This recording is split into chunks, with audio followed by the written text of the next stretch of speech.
lucky to have heard that original recording from 1532 of an old man taking some painkillers after a heavy night on the town to ease his sore head.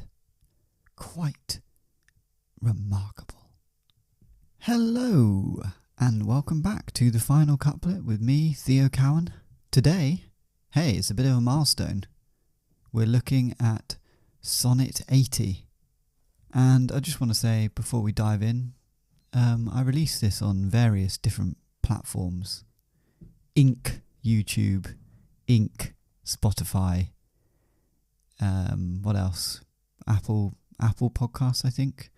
And, you know, been having a few little comments recently and just saying that they're enjoying it, and I want to say thanks for keeping me going, because look, there's been times, we're talking, you know, probably after Sonnet 63, I thought, why am I still doing this? but you know, I've ploughed on and I've kept going, and it's nice. It's nice to hear that someone out there is listening to me drone on about the Shakespeare sonnets and make up stupid stories. So thanks for listening. I don't think I've ever said that before, really. So there it is. And you'll never hear it again. I'll never thank you again. So just accept it, move on. Let's take a listen to Sonnet 80. Oh, how I faint when I of you do write, knowing a better spirit doth use your name, and in the praise thereof spends all his might, to make me tongue-tied speaking of your fame. But, since your worth, wide as the ocean is, the humble as the proudest sail doth bear, my saucy bark, inferior far to his, on your broad main doth wilfully appear. Your shallowest help will hold me up afloat, whilst he upon your soundless deep doth ride. Or, being wracked, I am a worthless boat, he of tall building and of goodly pride. Then, if he thrive and I be cast away, the worst was this, my love was my decay. So there we have it, Sonnet 80, and it is continuing along the same theme as the last few sonnets, Sonnet 78 and 79, and Shakespeare likes to do this, I've noticed. He likes to sort of take a little theme and roll with it, you know, just do, you know, 5, 6, 7, sometimes 8, sometimes 20 sonnets about that same theme. If we remember right back to Sonnet 1 to, what was it, 18 or something crazy like that. It was all about making sure this hot young man had kids. That was his duty. And now we're talking about Shakespeare being sort of a bit worried that these other writers are writing about his lover, his muse, and they're better than him. And that would suck. But Shakespeare still loves this guy. You know, he still ploughs on and he's still writing poetry. And actually it's got a little bit meta, hasn't it, here? Because he's sort of writing poems about poetry and about writing poems. And the mere act that he's writing a poem about other writers writing poems is quite interesting. And, you know, he's breaking forms here. So well done, Shakespeare. I mean, in order to stand out from the crowd, you need to be experimental. And I think that's what he's doing here. Right, I think it's about time we break this bad boy down line by line and work out what the hell Shakespeare was going on about in Sonnet 80. So we start with, oh, how I faint when I of you do write, knowing a better spirit doth use your name. So here he says, oh, how I faint. I'm hoping he's not literally fainting over this. If he is, that's very dramatic, and I feel bad for him. But I think what he's getting at is that he struggles and he finds it difficult when he writes about his lover, his muse, knowing that there is a better spirit, a superior writer, who is also writing about him. And fair play to Shakespeare, that would be hard. And in the praise thereof spends all his might to make me tongue-tied speaking of your fame. So this other writer uses all his powers of praise to make Shakespeare tongue-tied when he's trying to write about his lover's glory and about his lover's fame. So this other writer is so bloody good at writing that he's attempting to stop Shakespeare speaking about his muse altogether. But whatever this writer's doing, it's not really working because Shakespeare's still writing sonnets. So it's a failure on his part. But it does make you wonder what this other guy's writing's like. If Shakespeare's saying that he's so rubbish, what the hell is this other guy like? I want to hear his poems. And we continue with, but since your worth, wide as the ocean is, the humble as the proudest sail doth bear. And here he's saying, but since your worth is as big as the whole ocean, it can hold both the smallest, humblest of boats as well as the biggest ships. So look, there's plenty of room for everyone in this vast ocean. My saucy bark, inferior far to his, on your broad main doth wilfully appear. I love that line, my saucy bark. He's talking about his little ship, his little boat. And I did look up saucy because I sort of wondered in this context what saucy would mean, and I think the best fit would be presumptuous. So my presumptuous ship, which is far inferior to his, aka the other writer's, big old boat, still appears on your waters. So you can't stop me. Look, he might have a big boat with lots of cannons. Was that a thing back then? Cannons and nice big sails. And what else did boats have? A big steering wheel. That's not what they're called. And a nice, lovely, heavy anchor. Whereas Shakespeare's boat, just a little tiny, wooden, saucy little thing. And pathetic, really. But he will still appear on this man's waters, come rain or shine. Which you got to respect, really. Your shallowest help will hold me up afloat, whilst he upon your soundless deep doth ride. So here I think he's saying, even at your shallowest, you keep me afloat. And maybe that is sort of in terms of shallow personality, potentially. Could be relating shallow waters to being a shallow person. I don't know. So even at your shallowest, you keep me afloat, whilst this other bloke can sail out to your deepest parts.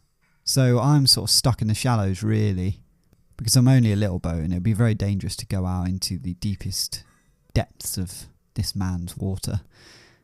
But this other boat, this other bloke, he can go to the real deepest corners and get right out there, because he's got a strong big ship.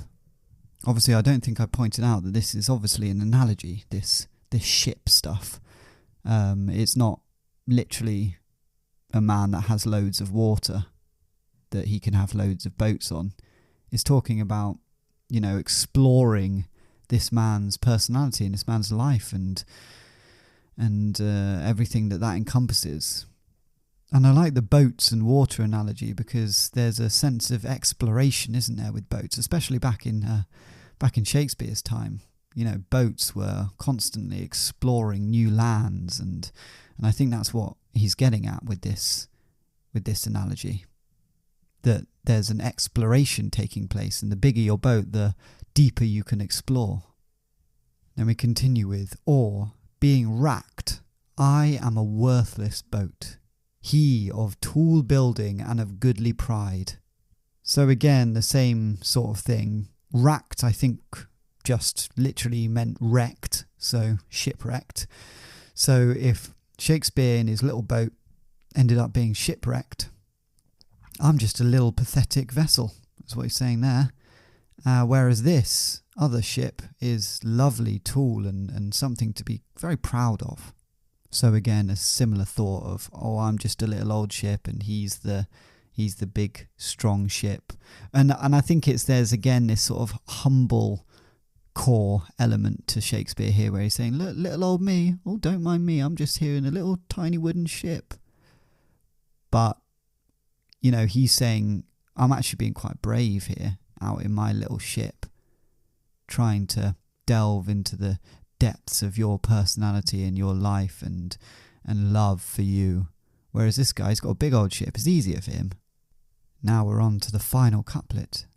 Then, if he thrive and I be cast away, the worst was this, my love was my decay. So in the same vein of two men sort of vying for this other man's love, he's saying, look, if this guy does really well with you and I find myself shipwrecked and cast away, the worst that I can say is this, : it was my love that caused me to be cast away. So look, I gave my all, I think is what he's saying here, and that is what destroyed me. My love destroyed me. So there we have it, Sonnet 80. And I like this one. I like when Shakespeare dives into an analogy and you can really sort of try and work out why he used the ship analogy. But I think, as I mentioned earlier, it's that exploration of another person and how deep you want to get lost in that. And being just a small vessel, how dangerous that is and how scary it is compared to what you're up against, these big old ships. But I do think Shakespeare's being too humble here. I mean, he is, a fantastic writer. Don't put yourself down, Shakespeare. You're not just a little boat. You're a big one. And you can fight amongst the best writers in town. But here, for the first time, it feels like there's this real rivalry between him and another man, another writer. And it does make you wonder who the other writer is.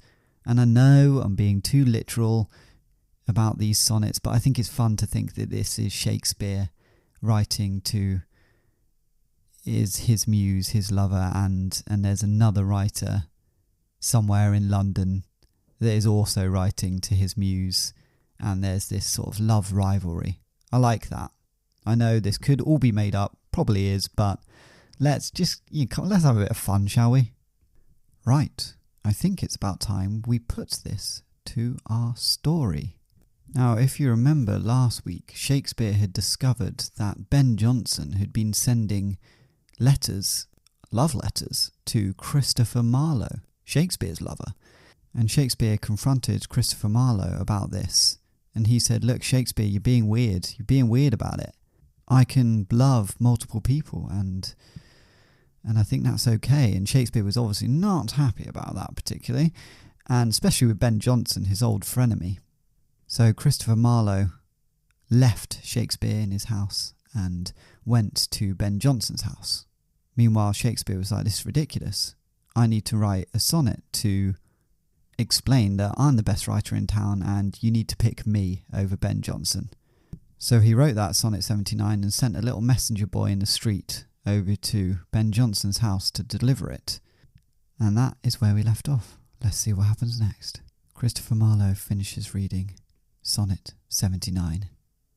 He looks up at Ben Jonson, who has been listening the whole time, and says, I mean, he's a good writer, isn't he? Ben Jonson said, yes, he's all right, but obviously I'm a far superior writer, and you did say that my writing was the best of the bunch. And Christopher Marlowe says, yes, I know. Look, I feel bad leaving Shakespeare out like this. I mean, I do sort of still love him.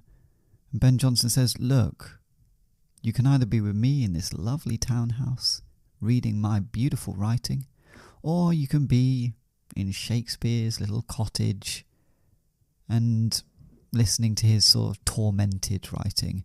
I mean, look at this. He's not writing about love. He's just writing about me, writing about you. That's not poetry. Christopher Marlowe says, yes, I guess you're right. And they have a little kiss, and both say, love you. A few days go by, and Shakespeare is in his little cottage in London, awaiting a response from Christopher Marlowe that never arrives. In the past few days, Shakespeare had read all of the sonnets that Ben Jonson had sent to Christopher Marlowe that he'd found around Christopher Marlowe's house. And he thought to himself, you know what, these are pretty bloody good. I need to really step up my game here. I need to challenge this bastard. And if Christopher Marlowe isn't going to come to me, I'm going to come to him. But I can't have Ben Jonson standing in my way. So he thought and thought. For Sonnet 80 he would write about something Christopher Marlowe loved. What did he love? Ships and boats. Well, they'd just been on a journey from Barbados all the way to London on a boat, and Christopher Marlowe was having the time of his life. Why not write an analogy about him and Ben Jonson both out at sea trying to get to Christopher Marlowe's heart? Oh, it's perfect. God, I'm good, thought Shakespeare. So he spent the evening writing Sonnet 80. It was 2 a.m. by the time he finished, and he realised he had to go to Ben Jonson's himself to deliver this message in secret to Christopher Marlowe. So he put on his cloak and his little high-heeled booties and set off across London. Eventually he arrived at Ben Jonson's house. He walked round to the back of the house and looked up at the window that he knew was Ben Jonson's bedroom.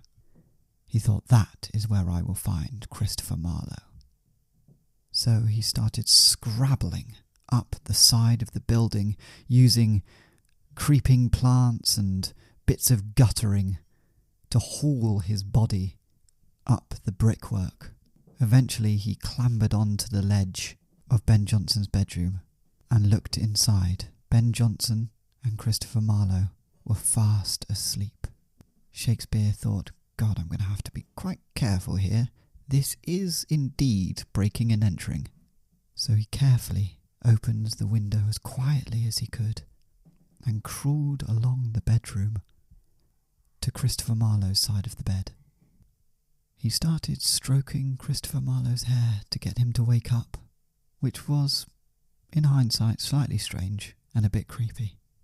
Christopher Marlowe's eyes slowly opened, and he went, oh God! And Shakespeare said, shh, shh, shh, shh, quiet, quiet, quiet. It's me, Shakespeare. Christopher Marlowe said, what the hell are you doing here? Ben Jonson's going to wake up. And Shakespeare says, I've written you another sonnet. It's got ships in it. You're going to love it. And Christopher Marlowe says, listen, can't we do this tomorrow morning? And Shakespeare said, no, I've got to read this to you now, because I love you and I'm worried I'm losing you, and I can't have Ben Jonson read this sonnet or hear me read it. They both looked over at Ben Jonson, quietly snoring next to Christopher Marlowe.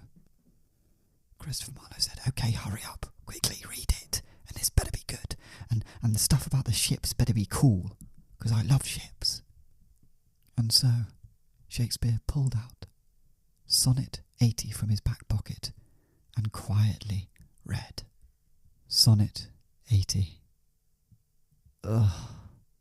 I struggle to write about you when I know someone else is doing it so much better. He uses all his powers of praise to make me tongue-tied when I write about how amazing you are.